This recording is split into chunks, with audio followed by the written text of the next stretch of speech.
राधे राधे जी सभी को। कैसे हैं आप सब? उम्मीद है आप सब अच्छे होंगे और अपनी तैयारी को अच्छे से कर रहे होंगे। तो अब तक हमने जो हमारे प्रीवियस ईयर के पेपर थे 2018 और 19 उसको पूरा कर लिया है। अब हम 2020 के जो भी क्वेश्चन हमारे बच गए थे उनको डिस्कस करने वाले हैं। इससे पहले मैंने 2020 के इससे पहले के जितने भी क्वेश्चन थे वो आप लोगों को करवा दिए हैं। तो अब तक आपने अगर वो क्लास नहीं देखी हो तो सफलता बैच की जितनी भी सीरीज़ है वहाँ से जाकर उसको कंप्लीट कर लेना, क्योंकि वो सीरीज़ बहुत ही इंपॉर्टेंट होने वाली है और उसमें मैंने जितने भी इंपॉर्टेंट क्वेश्चन है उन सबको व्याख्या समेत रखा है। तो वो वहाँ से क्वेश्चन बनने की बहुत अधिक संभावना बढ़ जाती है।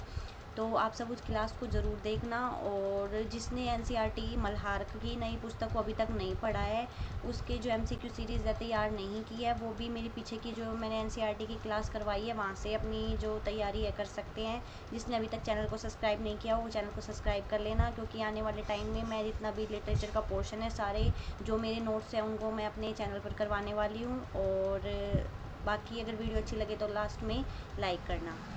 तो चलते हैं अपने पहले क्वेश्चन की तरफ। निम्नलिखित में से राष्ट्रीय सांस्कृतिक कविता के प्रतिनिधि कवियों में सम्मिलित नहीं है।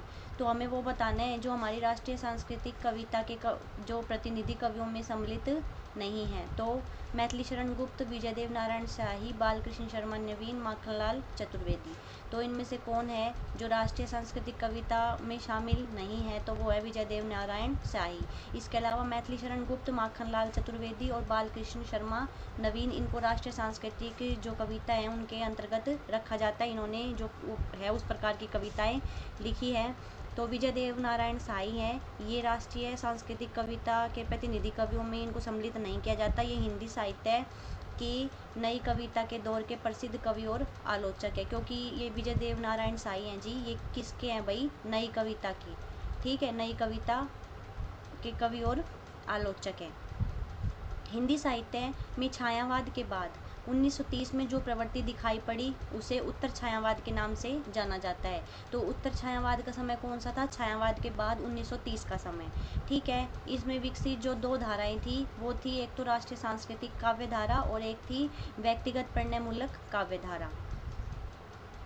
तो अब राष्ट्रीय सांस्कृतिक जो काव्य धारा के जो कवि थे वो कौन कौन थे, तो हम देख लेते हैं।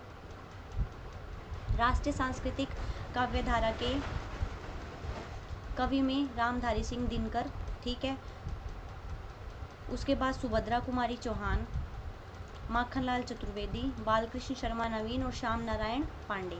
ये आपको नाम ध्यान रखने हैं, ठीक है जी। उसके बाद अगला हमारा प्रश्न है, इक प्रत्यय से निर्मित शब्द नहीं है। यानी कि प्रत्यय क्या होता है? प्रत्यय वो होता है जो शब्द के अंत में जुड़कर उसके अर्थ में क्या कर देता है भाई? परिवर्तन कर देता है। तो आपको ये बताना है कि इक प्रत्यय में निम्नलिखित में से कौन सा शब्द है वो सम्मिलित नहीं है? दैनिक, सामाजिक, धार्मिक या अधिकाधिक? तो बताइए। तो देखो, इसको बोलते हैं दैनिक, इक की आवाज़ आ रही है, सामाजिक इक की आवाज़ आ रही है, इसमें धार्मिक इक की आवाज़ आ रही है, अधिकाधिक। तो इसका आंसर क्या हो जाएगा भाई? बताइए क्या होगा इसका आंसर? तो इसका आंसर हो जाएगा भाई बी। ठीक है, बोलने से ही पता चल रहा है। तो अधिकाधिक में इक प्रत्यय नहीं है। ठीक है, दैनिक में मूल शब्द दिन है, सामाजिक में समाज है और धार्मिक में धर्म है। मूल शब्द क्या होता है? मूल शब्द वो होता है जिसका अपना अलग अर्थ होता है। ठीक है, फिर उसमें जब प्रत्यय जोड़ दिया जाता है तो उसका अर्थ है वो परिवर्तित हो जाता है। निम्नलिखित में से स उपसर्ग से निर्मित शब्द नहीं है। स परिवार, सदाचार, सजातीय, सजीव। तो सबको पता चल रहा है, देखो इसमें स है और परिवार मूल शब्द है, इसमें स है, जीव मूल शब्द है, इसमें स है और जातीय मूल शब्द है। तो इसमें आंसर हो जाएगा भाई सदाचार। आगे चलते हैं।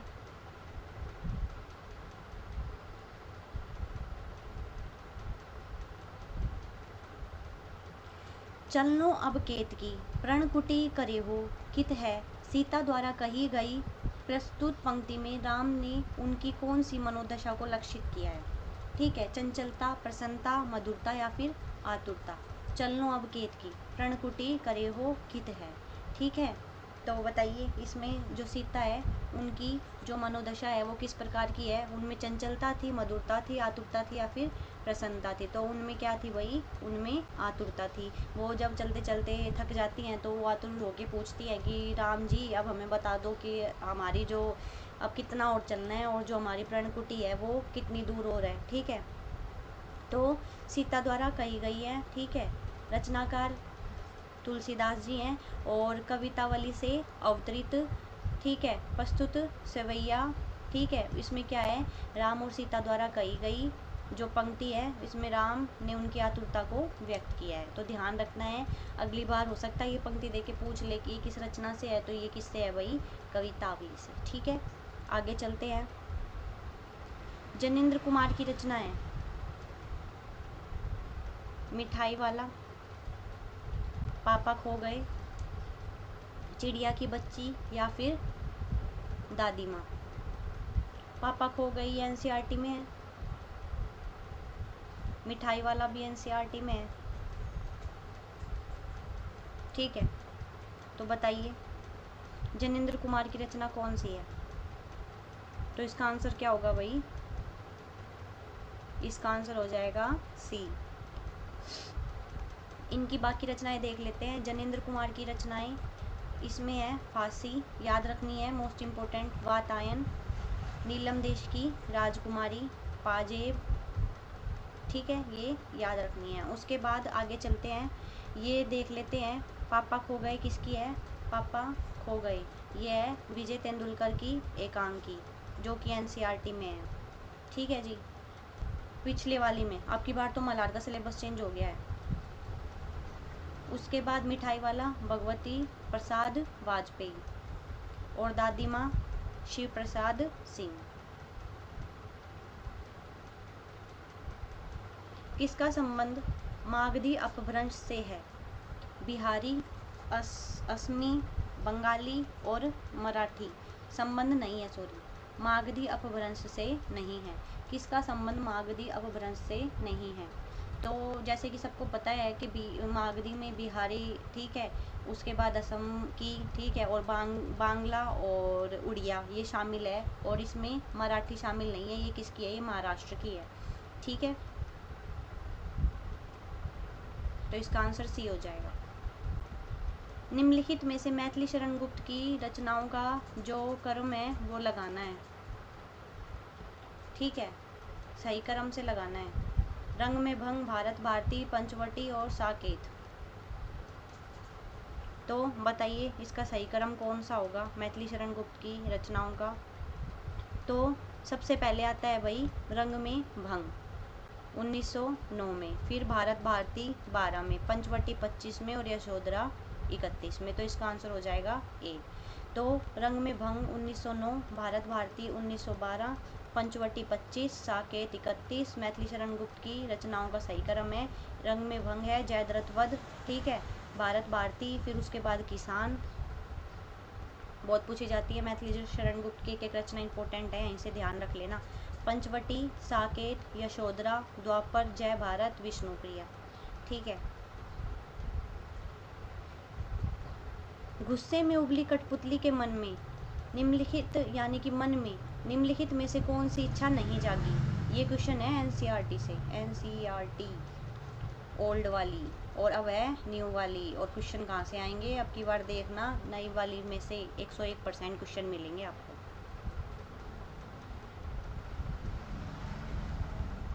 आगे पीछे के धागे को तोड़ दो, अनचाहा नृत्य करने दो, मुझे मेरे पाँव पर छोड़ दो, अपने मन में छंद छूने दो। तो कठपुतली के मन में कौन सी इच्छा जागी थी? वही पढ़ा होगा आप लोगों ने, बसंत। तो कौन सी इच्छा जागी थी? तो इसका आंसर हो जाएगा भाई बी। आगे चलते हैं।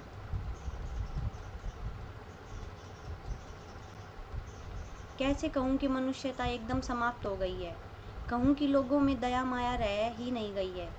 जीवन जाने कितनी ऐसी घटनाएं, जीवन में जाने कितनी ऐसी घटनाएं हैं जिनमें मैं भूल सकता हूँ, जिन्हें मैं भूल सकता हूँ।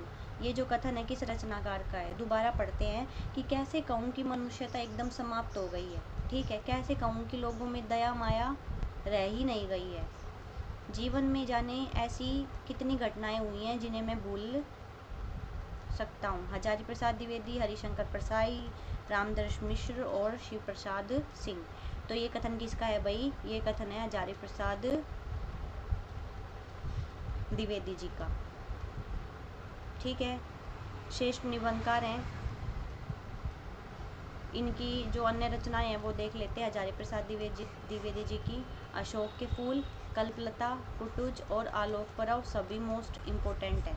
ठीक है, रामदर्श मिश्र की बेरंग बेनाम चिट्ठियाँ और पक गई है धूप। हरिशंकर परसाई विकलांग श्रद्धा का दौर मोस्ट इम्पोर्टेंट, पीछे भी पूछी गई थी।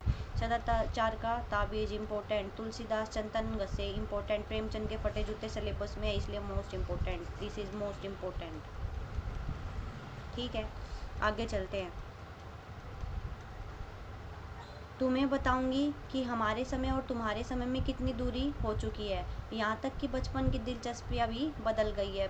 जो प्रस्तुत पंक्तियाँ हैं वो किस लेखिका की हैं? तो ये कथन भी एनसीईआरटी की बुक से उठाया गया है। ठीक है, एनसीईआरटी की बुक में ही है ये कथन। और ये कथन किसका है भाई? कृष्णा शोभती का। आई बात समझ में? तुम्हें बताऊंगी कि हमारे समय में और तुम्हारे समय में कितनी दूरी हो चुकी है, यहाँ तक कि बचपन की दिलचस्पियाँ भी है वो बदल गई है। ये लेखिका कृष्णा शोभती का है। ठीक है, इनके सहस्मरण बचपन से ली गई हैं। ठीक है, कृष्णा शोभती की जो अन्य रचनाएं हैं, बादलों के घेरे में, डार से बिछुड़ी, मित्रों मरजानी मोस्ट इम्पोर्टेंट पूछा जाता है। ए लड़की, हम, हशमत, शब्दों के आलोक में, शोभती एक सोबत।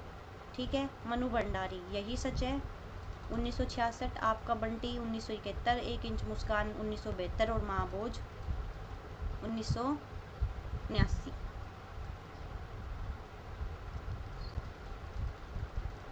उसके बाद मृदुला गर्ग की अपने हिस्से की धूप। ठीक है, कंठ गुलाब और चितकोबरा। निष्प्रह शब्द का सही अर्थ? कामना रहित, घर रहित, भय रहित और आश्रय रहित।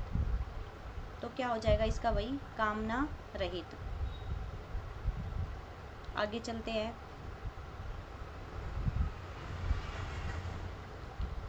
भय रहित को कहते हैं निडर और आश्रय रहित को कहते हैं आश्रयहीन। हम स्वयं बंधे थे और स्वयं हम अपने बंधन तोड़ चले। प्रस्तुत पंक्तियों के जो रचयिता है कौन है? मैथिली शरण गुप्त, भगवती चरण वर्मा, सत्यनारायण कविरत्न या राम नरेश त्रिपाठी। हम स्वयं बंधे थे और स्वयं अपने बंधन तोड़ चले। इस पीडीएफ को मैं प्रॉपर टाइप करवा के अपने ग्रुप में डाल दूंगी, आप वहाँ से इसको डाउनलोड करके पढ़ लेना। जिसने भी टेलीग्राम ग्रुप ज्वाइन नहीं किया है वो ग्रुप को ज्वाइन कर लेना। मैथिली शरण गुप्त, सत्यनारायण कविरत्न, भगवती चरण वर्मा और राम नरेश त्रिपाठी। तो इसका आंसर क्या हो जाएगा भाई? भगवती चरण वर्मा। वो कहते हैं भगवती चरण वर्मा कि हम स्वयं बंधे थे और स्वयं हम अपने बंधन तोड़ चले। महादेवी वर्मा कृत नीलकंठ किस विधा की रचना है? मैं कह रही थी ना आपको बार बार कि विधा याद रखना है, विधा पूछता है। मैंने पीछे चैप्टर पढ़ाया है, जब भी बताया है। तो महादेवी वर्मा कृत नीलकंठ है वो क्या है? कहानी है, रेखा चित्र है, एकांकी है या फिर रिपोर्टाज है? तो क्या है भाई? नीलकंठ है भाई एक रेखा चित्र। पढ़ लेते हैं इसके बारे में, मैंने इसीलिए रखा है यहाँ पे कि अंतर पढ़ लेते हैं। देखिए, रेखा चित्र है वो किसी व्यक्ति, वस्तु, घटना का भावपूर्ण सजीव अंकन है। यानी कि रेखा चित्र क्या है? जैसे कि कोई व्यक्ति है, ठीक है, या फिर कोई वस्तु या फिर घटना है, उसका क्या है भाई? सजीव अंकन है। यानी कि मतलब उसके अंदर जो भाव है ना, उस भाव को वो लिखता है और वो ऐसे लगता है जैसे सजीव से प्रतीत होते हैं। इसको अंग्रेजी में क्या कहते हैं? स्केच शब्द से समानता रखता है। यानी कि जैसे अंग्रेजी में स्केच बनाते हैं ना, अपने भावों को ध्यान में रख के हम स्केच बनाते हैं। हिंदी साहित्य का प्रथम रेखा चित्र कौन? पदम सिंह शर्मा कृत पदम पराग है। याद रखना है कि प्रथम जो रेखा चित्र है वो पदम सिंह शर्मा द्वारा कृत पदम पराग है, जो एक सहसमरणात्मक रेखा चित्र है। उसके बाद है एकांकी। एकांकी क्या होती है? एक अंक वाले नाटक को क्या कहते हैं? एकांकी कहते हैं। ठीक है। एकांकी में संपूर्ण कथानक की समाप्ति एक एक अंक में हो जाती है, यानी कि जो एक अंक होता है वहीं पे शुरू होता है और वहीं पे ही उसका क्या हो जाता है, अंत हो जाता है। जयशंकर प्रसाद यहाँ रखना है याद। रेखा चित्र में तो किसका नाम था, पदम सिंह का, ठीक है। और एकांकी में प्रथम एकांकी एक गुट है और किसकी है, जयशंकर प्रसाद जी की, ठीक है। उसके बाद है कहानी। कहानी मानव जीवन के किसी एक मनोभाव या घटना का रोचक और कौतूहलपूर्ण चित्रण है। प्रेमचंद जी के अनुसार यह, अब यहाँ ये कथन याद रखना है, क्या है भाई, कहानी मानव जीवन के किसी एक मनोभाव या घटना का रोचक और कौतूहलपूर्ण क्या है भाई, चित्रण है। यानी कि कोई जीवन में कोई एक घटना हुई, ठीक है, उसको रोचक तरीके से लिख देना वो कहानी है। ये मुंशी प्रेम ये है वो कहना है, ठीक है, कहानी के विषय में। आगे मुंशी प्रेमचंद जी क्या कहते हैं, वो कहते हैं कि यह रमणीय उद्यान होकर सुगंधित फूलों से युक्त एक गमला है। यानी कि कहानी क्या है भाई, सुगंधित जो फूल होते हैं उनका एक गमला है।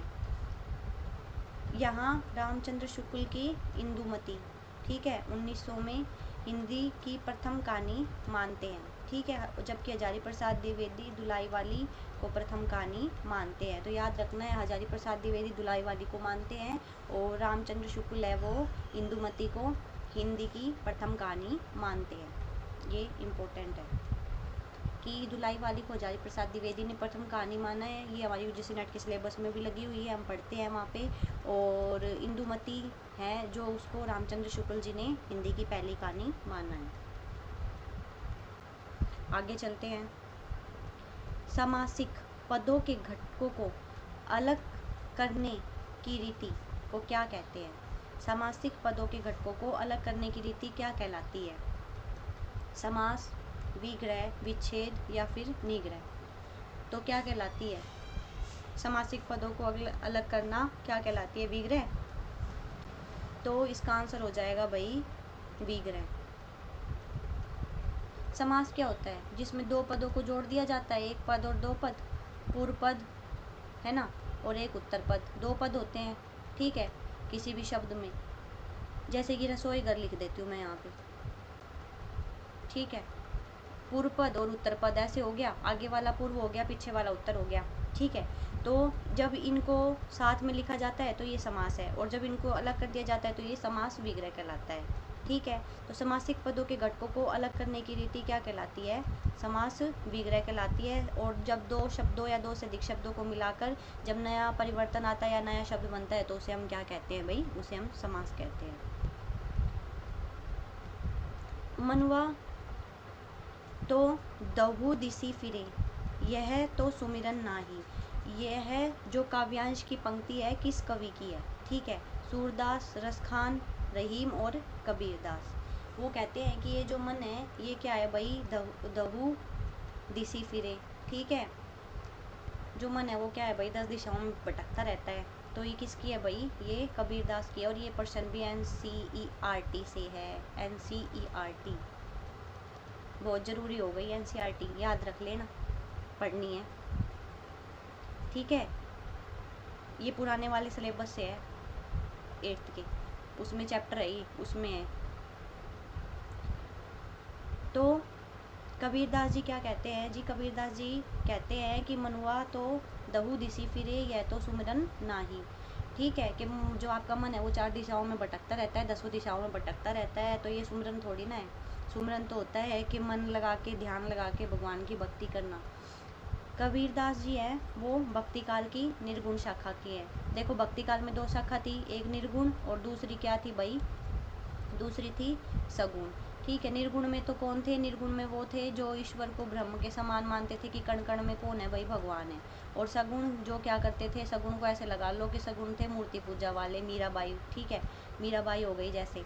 तो कबीरदास जी की बानियों का संकलन बीजक नाम से मिलता है, ठीक है, बीजक का संकलन करता धर्मदास है। कौन है, धर्मदास है, याद रखना। इसके 3 भाग है, साखी, सबद और रेमेनी। वल्लभाचार्य द्वारा पुष्टि मार्ग में दीक्षित भक्ति काल के सगुण काव्यधारा के कृष्ण भक्त कवियों में सूरदास जी की प्रमुख रचनाएं। अब यहाँ बात हो रही है सूरदास जी की, तो सूरदास जी के विषय में थोड़ा सा पढ़ लेते हैं। तो जो सबसे पहले प्रश्न है ये सूरदास जी, सूरदास जी की रचना याद रखनी है, सूर सागर, सूर सारावली और साहित्य लहरी। और ये कि वल्लभाचार्य द्वारा पुष्टि मार्ग से दीक्षित भक्ति काल के सगुण काव्य धारा के, ठीक है, ये कौन से काव्य धारा के थे, सगुण के, और पुष्टि मार्ग से दीक्षित थे।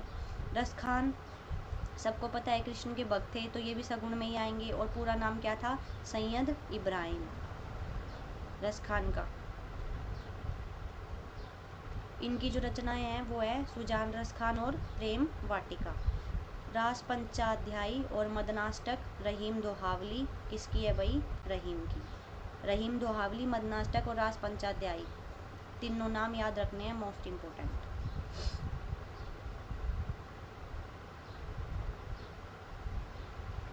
लिखित निम्नलिखित में कंठोष्ठ ध्वनि है ए, ई, उ और ओ, तो कंठ ओष्ठ ध्वनि बताइए, जाएगा ओ, ठीक है। आगे चलते हैं। निम्नलिखित में से रस की विशेषता नहीं है, रस की विशेषता नहीं है, तो क्या रस की विशेषता नहीं है, तो ब्रह्मा स्वाद सहोदर, ठीक है, सव प्रकाश आनंद, लोक चमत्कार प्राण, या फिर अखंड।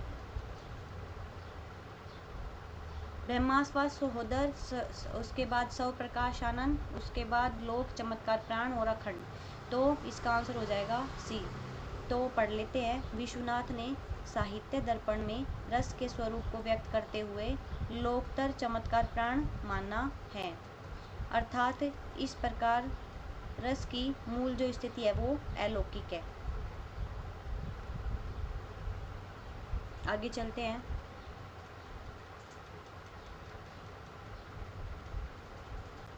निम्नलिखित में से रस के चार अवयवों में सम्मिलित नहीं है, विभाव, अनुभाव, संचारी, स्थायी अनुभाव और फिर विषयानंद। संचारी, स्थायी, अनुभाव और विषयानंद, तो कौन सा शामिल नहीं है, तो डी, क्योंकि मैंने पहले अभी नाम लिया कि चार अवयव होते हैं, कौन कौन से, विभाव, अनुभाव, ठीक है, स्थायी भाव और संचारी भाव, रस के चार अवयव होते हैं। स्थायी भाव कौन से होते हैं, स्थायी भाव वो होते हैं सहृदय के अंतकरण में जो विकार वासना या संस्कार के रूप में सदा विद्यमान रहते हैं, उन्हें स्थायी भाव कहते हैं। इनकी संख्या 11 होती है। देखो, स्थायी भाव वो होते हैं जो हमारे अंदर हमेशा मौजूद रहते हैं, ठीक है। विभाव क्या होते हैं, विभाव वो होते हैं जो सामाजिक के हृदय में स्थिति स्थायी भावों को आस्वादन के योग्य बनाने वाले कारणों को विभाव कहते हैं। यानी कि हृदय में स्थित जो स्थायी भाव है ना, उसके आस्वादन के योग्य बनाने के जो कुछ कारण होते हैं, उसके कारण आते हैं, वो होते हैं विभाव। ये चैप्टर हम अलग से पढ़ेंगे जब मैं आपको उदाहरण के मतलब साथ समझा दूंगी ये सारी चीज़ें। उसके बाद अनुभाव, अनुभाव क्या होता है, स्थायी भावों को व्यक्त करने वाली आशय की चेष्टाएं या क्रियाएं क्या कहलाती है, अनुभाव कहलाती है। इसको ऐसे समझो कि जो अंदर भाव आया, ठीक है, उसको व्यक्त करने के लिए जो सामने आशय की जो आपने चेष्टाएं की, ठीक है, तो वो क्या कहलाएंगी, या क्रियाएं की, वो क्या कहलाएंगी, अनुभाव कहलाएंगी। और संचारी भाव जो कुछ देर के लिए आते हैं और स्थायी भाव को दृढ़ करने के आशय से हृदय में सहायक रूप में आते हैं और शीघ्रता से लुप्त हो जाते हैं, वो क्या कहलाते हैं, संचारी भाव। यानी कि थोड़ी देर के लिए आते हैं और फिर चले जाते हैं, जैसे कि हमारा गुस्सा, वो होते हैं संचारी भाव, ठीक है। मैं ये चारों पांचों आपको उदाहरण, इनके कई कई उदाहरण देके आपको अलग से एक चैप्टर में करवा दूंगी, वहाँ से आपका ये क्लियर हो जाएगा। उसके बाद अगला प्रश्न है, इसको सुमेलित करना है, पोष, सिंह, वायु और परशु। तो इसको इसके साथ सुमेलित करना है। तो पोष किसको कहते हैं भाई, पोष कहते हैं पूष को। उसके बाद वायु से म्यालो, वायु किसको कहते हैं, ब्यार को। परशु किसको कहते हैं, फरसा। और सिंह किसको कहते हैं, सींग को। अब ये भी एनसीईआरटी से ही है।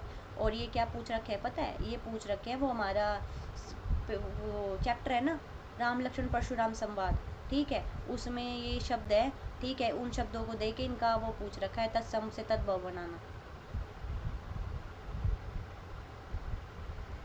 तो इसका आंसर क्या हो जाएगा भाई, इसका आंसर डी हो जाएगा। यहाँ देख लो, पौष को क्या कहते हैं, पूष कहते हैं, सिंह को सिंह कहते हैं, वायु को ब्यार कहते हैं और परशु को फरसा कहते हैं। तत्सम से तद्भव को सुमेलित करना था। निम्नलिखित में से किस विद्वान ने कहा है कि मनोविज्ञान तथ्य के अनुसार हार की मनोवृत्ति में दो बातें संभव है, या तो अपनी आध्यात्मिक जो श्रेष्ठता है उसको दिखाना, या फिर भोग विलास में पढ़कर हरि को भूल जाना। भक्ति काल में लोगों में प्रथम प्रकार की प्रवृत्ति पाई जाती है। तो बताइए इसका क्या आंसर होगा? आचार्य रामचंद्र शुक्ल, हजारी प्रसाद द्विवेदी, या बाबू गुलाब राय, या राम कुमार वर्मा। दो बातें बता दी कि हार की मनोवृत्ति जब मनुष्य के अंदर आती है तो दो बातें संभव होती हैं। क्या दो बातें? कि आध्यात्मिक श्रेष्ठता दिखाना, या तो यूं दिखाना कि मैं आध्यात्मिक रूप से श्रेष्ठ, या फिर भोग विलास में पढ़कर हरि को भूल जाना, कि गुस्से में भगवान को ही भूल जाना कि हमारा ये काम है वो पूरा नहीं हुआ। तो इसका आंसर क्या होगा भाई, बताइए। तो इसका आंसर हो जाएगा भाई सी, ये है गुलाब राय। गुलाब राय ने कहा है, ठीक है। रामचंद्र शुक्ल ने क्या कहा है? रामचंद्र शुक्ल ने कहा है कि राजनीतिक उलटफेर के पीछे हिंदू जन समुदाय पर बहुत दिनों तक उदासी छाई रही। अपने पौरुष से हताश जाति के लिए भगवान की शक्ति और करुणा की ओर ध्यान ले जाने के अतिरिक्त दूसरा कोई मार्ग नहीं था। ये कही है बात रामचंद्र शुक्ल ने, और ये कथन मोस्ट इम्पोर्टेंट है, बहुत बार पूछा गया है। ठीक है, ये कथन आपको याद रखना है, और ऊपर जो कथन दिया गया है वो भी याद रखना है। आचार्य प्रसाद द्विवेदी ने क्या कहा कि यह बात अत्यंत उपहासप्रद है कि जब मुसलमान उत्तर भारत के मंदिर तोड़ रहे थे तो, ठीक है, मुसलमानों के अत्याचार से यदि भक्ति की भावधारा को उमड़ना था तो पहले उसे सिंध में और फिर उसे उत्तर भारत में प्रकट होना चाहिए था, पर हुई दक्षिण में। ठीक है, तो ये है आचार्य प्रसाद द्विवेदी जी का कथन। तो यहाँ हमने जितने क्वेश्चन हमारे मोस्ट इम्पोर्टेंट थे उनको कवर कर लिया है। इसी प्रकार मैं आगे आपको जितने भी हमारा पेपर में जितने भी मोस्ट इम्पोर्टेंट क्वेश्चन बनते हैं वो मैंने सारे आपको कवर करवा दूंगी। तो आप चैनल को सब्सक्राइब ज़रूर कर लेना ताकि जो मेरी क्लास की नोटिफिकेशन है वो आप तक पहुँच जाए। और जिसने भी अभी तक टेलीग्राम ग्रुप को ज्वाइन नहीं किया है वो टेलीग्राम ग्रुप को ज्वाइन कर लेना। मैं अपनी जितने भी NCERT की PDF है, आप देख रहे हैं NCERT से क्वेश्चन आ रहे हैं, तो मैं NCERT की जो नए सिलेबस की PDF है वो मैं अपने ग्रुप में शेयर कर रही हूँ। तो आप वहाँ से जो PDF है उसको प्राप्त करके और अपनी तैयारी को बेहतर बना सकते हैं। सभी को धन्यवाद और राधे राधे।